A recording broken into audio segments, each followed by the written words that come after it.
अस्सलाम वालेकुम क्लास। आज हम लोग स्टार्ट करने वाले हैं बायोलॉजी का चैप्टर 3 बायोडाइवर्सिटी। पिछले दो चैप्टर्स में चैप्टर 1 में हमने इंट्रोडक्शन ऑफ बायोलॉजी पढ़ा और सेकंड चैप्टर में हमने सॉल्विंग ए बायोलॉजिकल प्रॉब्लम के बारे में पढ़ा।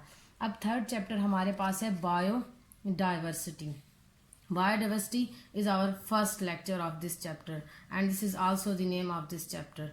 Biodiversity means variety of living organism. जैसा कि हम लोग अभी पिछली चैप्टर्स में भी इस चीज़ का जिक्र कर चुके हैं कि living organisms has a great variety. Living organism एक बहुत ही वैरायटी के अंदर मौजूद है और ये वैरायटी बहुत ही वसी है। तो आज का लेक्चर हमारा इसी बारे में है।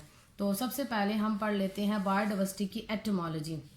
The term biodiversity is derived from Greek word bio means life and diversity means variety within a species and among species.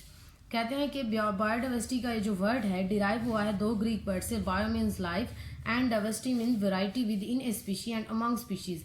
Diversity का मतलब है वैरायटी, स्पीशीज में और स्पीशीज के दरमियान, मतलब एक स्पीशी में भी और मुख्तलिफ स्पीशीज के दरमियान भी जो वैरायटी है उसके बारे में हम पढ़ते हैं। And this is the biodiversity.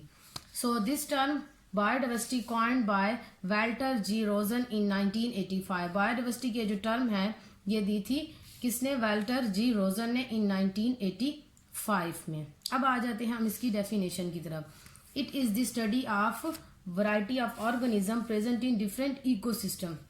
इसके अंदर हम लिविंग ऑर्गेनिज्म की डिफरेंट वैरायटी के बारे में पढ़ते हैं जो मुख्तलिफ इकोसिस्टम्स के अंदर मौजूद है। इकोसिस्टम हम कहते हैं एक ऐसी जगह को जहाँ पर मुख्तलिफ स्पीशीज एक साथ रहती हैं, एक दूसरे के साथ इंटरेक्ट करती हैं और उसके अलावा उनका इंटरेक्शन अपनी इन्वायरमेंट के साथ भी उतना ही होता है। उस जगह को इकोसिस्टम कहते हैं। तो मुख्तलिफ इकोसिस्टम जैसे कि इक्वेटिक इकोसिस्टम है, डेजर्ट इकोसिस्टम है, फॉरेस्ट इकोसिस्टम है। तो ये सारे इकोसिस्टम के अंदर मुख्तलिफ लिविंग ऑर्गेनिज्म की वैरायटी की स्टडी को हम बायोडाइवर्सिटी कहते हैं। अब आ जाते हैं इसकी एक्सप्लेनेशन की तरफ। Scientists believe that there are about 2 million different types of organism in the world. Scientist का मानना यह है कि तकरीबन 2 मिलियन किस्में पाई जाती हैं लिविंग ऑर्गेनिज्म की इस पूरी दुनिया में। तकरीबन इससे ज़्यादा भी हो सकती हैं। Biodiversity is not distributed uniformly on the earth. और बायोडाइवर्सिटी मीन्स लिविंग ऑर्गेनिज्म की जो वैरायटी है ये पूरी ज़मीन पर बराबर तकसीम नहीं हुई है। जैसा कि कहते हैं कि tropical regions of the earth have richer biodiversity where polar regions have fewer species. उनका कहना है कि जो गर्म इलाके हैं ज़मीन के वहाँ पर ज़्यादा बायोडाइवर्सिटी पाई जाती है बजाय उन इलाकों के जहाँ पर जो टेम्परेचर होता है वो ज़्यादातर फ्रीजिंग पॉइंट होता है, या आप जैसे कह सकते हैं अंटार्कटिक जोन है, आर्कटिक जोन है, वहाँ पर स्पीशीज़ बहुत कम पाई जाती। क्यों?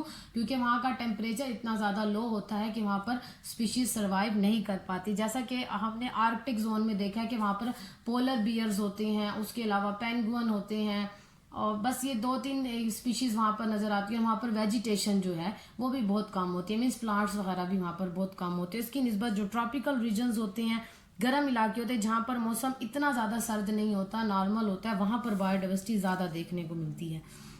So the biodiversity of an area depend on climate, altitude and composition of soil etcetera. कहते हैं कि किसी भी इलाके की जो बायोडाइवर्सिटी है वो डिपेंड करती है क्लाइमेट, उसके मौसम पर, एल्टीट्यूड ऊंचाई पर। ऊंचाई से मुराद है कि वो इलाका का मोस्टली हम लोग देखते भी हैं कि कुछ जो इलाके ज़मीन से ज़्यादा ऊंचे होते हैं वहाँ पर बायोडाइवर्सिटी कम होती है, क्योंकि जैसे जैसे हम ऊपर की तरफ जाते हैं तो ऑक्सीजन की भी थोड़ी सी कमी हो जाती है और इन्वायरमेंट थोड़ी सी डेंस होती जाती है, तो जिसकी वजह से वहाँ पर स्पीशीज़ जो हैं वो कम होती हैं बनिस्बत जो इलाके क्या होते हैं लो एल्टीट्यूड में होते हैं। और इसी तरह से composition of soil. Composition of soil से मुराद यह है कि ज़मीन की या मिट्टी की जो बनावट होती है। तो जहाँ पर आप देखें ना डेजर्ट वगैरह होती हैं, डेजर्ट को देख ले और फॉरेस्ट को देख ले। फॉरेस्ट की जो मिट्टी होती है वो जरखेज़ होती है, तो वहाँ पर डाइवर्सिटी ज़्यादा पाई जाती है बनिस्बत डेजर्ट के। डेजर्ट की जो मिट्टी होती है वो जरखेज़ नहीं होती है, ठीक है, सैंड होती है ज़्यादातर वहाँ पर।